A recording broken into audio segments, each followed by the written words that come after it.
Who's ready to go back to Hogwarts? We know we are. Have you seen the new Fantastic Beasts trailer? The new setting reveals plenty of things you've never missed before, including a shocking family tree discovery. Don't forget to give this video a thumbs up and subscribe to The Things. Now let's get to the video.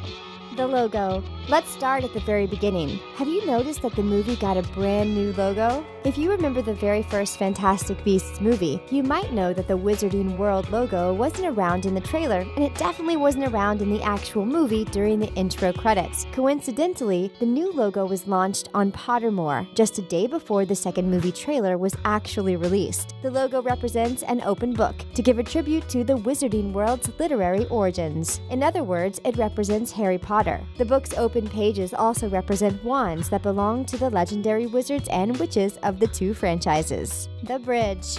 Aside from the logo, have you noticed where this Hogwarts story seemed to have picked up? Not much is known by the people that show up at the beginning of the trailer just yet, but focus your attention on the bridge. If you're a huge Harry Potter fan, you probably know that this is the same bridge that went through quite a lot during the Part 2 of Deathly Hallows. But it's also the bridge where we last see Harry at Hogwarts as he throws the Elder Wand across. Seems very fitting to pick up right where we left off, right?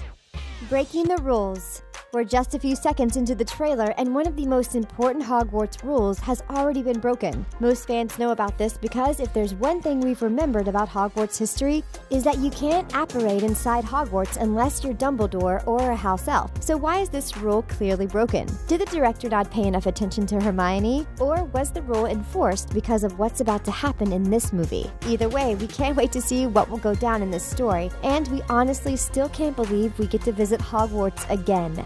Who are these people? So the people that apparate are supposedly from the Ministry of Magic, and they're there to interrogate Dumbledore. But other than that, the first movie doesn't really give us any clues on who they might be, or maybe it kind of does. Pay attention to the aerial scene of them walking in the building. Do you remember seeing Letta Lestrange? When we got to see the very first cast shots back in November 2017, she was wearing a pink dress. And if you look at the woman walking in the building, you'll see she's also wearing a pink dress. It looks like the Ministry of Magic isn't happy with Dumbledore. Defense against the dark arts.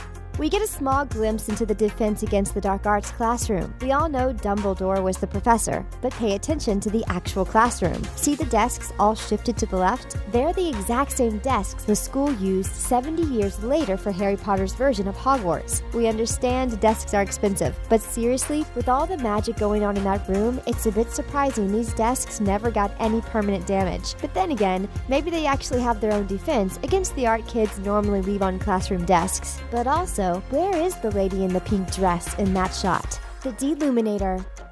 It feels so good to be back, and this takes us back. Who doesn't remember Dumbledore using the Deluminator back in the very first Harry Potter movie and basically starting off this magical journey? Well, since Dumbledore is the sole owner of the Deluminator until it's passed on to Ron, it's safe to say it's been expected to see it again. But does this also mean we'll get to finally learn more about this magical device and why it was originally created? Or will it forever be a mystery? Don't know about you, but this movie is making us more excited than the first one. Location. We see Newt on the streets of London when he spots Jude Law on the rooftop. Just kidding, that's Dumbledore. First of all, he must have had a good eyesight. Second, Dumbledore is just casually standing in front of the St. Paul's Cathedral clock. The location is also confirmed by the EC2 sign you see next to the Newt, which represents a postcode in London, and the street he's on is called Cannon Street. We love the fact that this location will probably be added to all Harry Potter London tours now.